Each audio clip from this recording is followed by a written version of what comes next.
Hello guys, welcome to our channel. നമ്മൾ രാവിലെ അമ്പലത്തിലൊക്കെ പോയിട്ട് വന്ന് വീട്ടിലിരുന്നപ്പം അങ്കൻവാടിയിൽ നിന്ന് വിളിച്ചു. അവിടെ വരെ ഒന്ന് ചെല്ലണം, എന്തോ ഫോട്ടോ എടുക്കാനോ വേണ്ടിയിട്ടാണ്.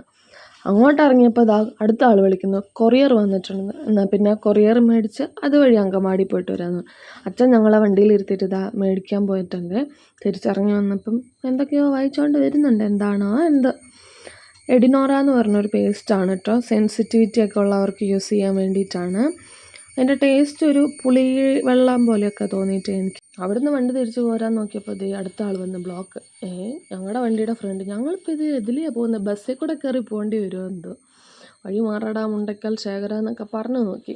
എവിടെ ഞങ്ങളെ സിനിമയിലെടുത്തേന്നും പറഞ്ഞത് കുറേ ആൾക്കാർ വണ്ടിയിലിരിപ്പുണ്ട്. ഇനി ഇതിൻ്റെ അകത്ത് കൂടെ കയറി അപ്പുറത്ത് ചാടേണ്ടി വരും. അതിന് മുന്നേ ചേട്ടൻ ബസ് അനക്കി തുടങ്ങിയിട്ടുണ്ട്. ഇതെന്താ പോകുന്നില്ലേ? പാറുവാണെങ്കിൽ ഇത്രയും വലിയ വണ്ടി കണ്ടതിൻ്റെ എക്സൈറ്റ്മെൻറ്റിലിരിക്കുകയാണ്. പതിയെ പതിയെ പോകുന്നുണ്ട്. നമുക്കും അതിൻ്റെ പുറകെ അങ്ങ് വെച്ച് പിടിക്കാം. നമ്മളെയൊക്കെ മുന്നേ വേറൊരുത്തുണ്ടാവും. നിൽക്കടാ അവിടെ. പേടിച്ചിട്ടാണോ എന്തോ അവനെ പിന്നെ കണ്ടില്ല. നമ്മൾ പിന്നെ അതിൻ്റെ പുറകെ അങ്ങോട്ട് പോയി. അങ്ങനെ അവനെയും പറ്റിച്ച് നമ്മളിപ്പോൾ ഫ്രണ്ടിൽ കയറും. ആരും ഇറങ്ങാൻ വേണ്ടി ബസ് നിർത്തി തന്നുകൊണ്ടാന്നൊക്കെ തോന്നുമായിരിക്കും, പക്ഷേ അതാണ് സത്യം. അങ്ങനെ നമ്മൾ അങ്കനവാടി എത്താറായി. അങ്കനവാടിയിലേക്ക് പോകാൻ തുടങ്ങിയപ്പോൾ ഒരാൾ ഇവിടെ ഡാൻസും പാട്ടൊക്കെ ആയിട്ടുണ്ട്. 1.5 വയസ്സല്ലേ ആയുള്ളൂ. ഇപ്പോഴേ എന്നെ അങ്കനവാടി ചേർക്കില്ല എന്നുള്ള ധൈര്യം കൊണ്ടായിരിക്കും. സംഗതികളൊന്നും ഇല്ലെങ്കിലും ടെമ്പോ ഇല്ലെങ്കിലും കാറിൻ്റെ അകത്തിരുന്ന് ഞങ്ങൾ തകർത്ത് പാട്ട് പാടുന്നുണ്ട്. പാട്ട് പാടി മടുത്തു കഴിഞ്ഞപ്പം അടുത്തായിട്ട് ഞങ്ങളുടെ ഡാൻസാണ്. അതിനുവേണ്ടി ഞങ്ങളിതാ സ്റ്റേജിൽ കയറിയിട്ടുണ്ട്. ഡാൻസും പാട്ടൊക്കെ കഴിഞ്ഞ് ഞങ്ങളിതാ അങ്കനവാടിയിൽ എത്താറായിട്ടുണ്ട്. കാഴ്ചകളൊക്കെ കണ്ട് രസിച്ചിരിക്കുകയാണ്. തല പുറത്തേക്ക് ഇട്ട് കാറ്റടിച്ച് കഴിയുമ്പോൾ കണ്ണിറുക്കി അടച്ചിരിക്കുന്നതാണ് അടുത്ത വിനോദം. ഇതുവരെ എത്താറായില്ലേ അച്ഛൻ എന്ന് അച്ഛനോടും ചോദിക്കുന്നുണ്ട്. ഇപ്പം എത്തും മോളെ എന്ന് പറഞ്ഞ് അച്ഛൻ വണ്ടി ഒതുക്കി നിർത്തിയിട്ടുണ്ട് അങ്കനവാടിയിലേക്ക്. ഇതാണ് കേട്ടോ ഞങ്ങളുടെ അങ്കനവാടി. അങ്ങനെ പാറു ആദ്യമായിട്ട് അങ്കനവാടിയിലേക്ക് കയറാൻ പോവാണ്.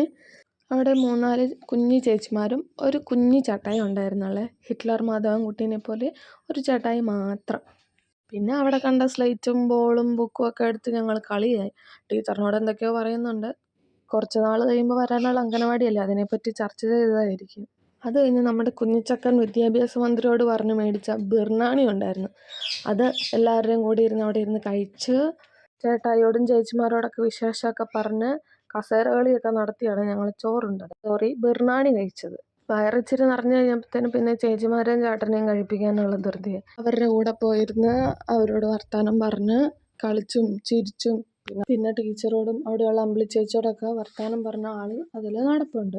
ഇടയ്ക്ക് അച്ഛനെയും വിളിച്ചു ബിർണാണി കഴിക്കാൻ. ടീച്ചർ തല്ലുമെന്ന് അച്ഛൻ അറിയാമല്ലോ, അതുകൊണ്ട് അച്ഛൻ പോയില്ല. ബിരിയാണി കഴിച്ചുകൊണ്ടിരുന്നപ്പോൾ ആദ്യം അവിടെ ഉപേക്ഷിച്ച് പോയ സ്ലേറ്റിൻ്റെ കാര്യം ഓർത്ത്. പിന്നെ അത് പോയി എടുത്ത് അതിൽ കളിച്ചുകൊണ്ടിരുന്നു. അത് കഴിഞ്ഞപ്പോൾ എല്ലാവരും കിടന്നുറങ്ങാൻ പോവുക. പാർക്കുട്ടിക്കും ഉറങ്ങണം. ഉറങ്ങാനൊന്നുമല്ല, അവർ കിടന്നുറങ്ങുന്ന കണ്ടപ്പോൾ ഒരു മോഹം. അങ്ങനെ അമ്പിളി ചേച്ചി ബെഡൊക്കെ വിരിച്ചു കൊടുത്തു. അവിടെ കിടന്ന് ഞങ്ങൾ സർക്കസും കരാട്ടയൊക്കെ കാണിച്ചു കഴിഞ്ഞപ്പം ചെറുതായിട്ടൊന്ന് മയങ്ങി. പിന്നെ അവിടെ കിടന്നാൽ ശരിയാവില്ല എന്നുള്ളത് കൊണ്ട് ഞങ്ങളിത് ഉറക്കത്തിൽ നിന്നൊക്കെ എഴുന്നേറ്റ് ടീച്ചർക്കും അമ്പിളി ചേച്ചിക്കും ടാറ്റ ബൈ ബൈ ഒക്കെ കൊടുത്ത് വീട്ടിലേക്ക് പോവാണ്. ചേട്ടനും ചേച്ചിമാരൊക്കെ ഉറങ്ങായതുകൊണ്ട് അവർ വിളിച്ച് എഴുന്നേൽപ്പിക്കാനൊന്നും നിന്നില്ല. പോയ കാര്യം എന്തായാലും നടന്നില്ല. സൈറ്റ് കിട്ടുന്നില്ലായിരുന്നു.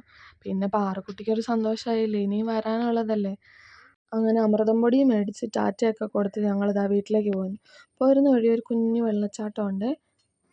മഴക്കാലം ആയതുകൊണ്ട് നല്ല പോലെ വെള്ളമൊക്കെ ഉണ്ട്. അതൊക്കെ അവിടെ നിർത്തി കണ്ട് ആസ്വദിച്ചാണ് ഞങ്ങൾ തിരിച്ച് വീട്ടിലേക്ക് പോകുന്നത്. അപ്പോൾ അത്രയേ ഉള്ളൂ. Tata bye bye, see U.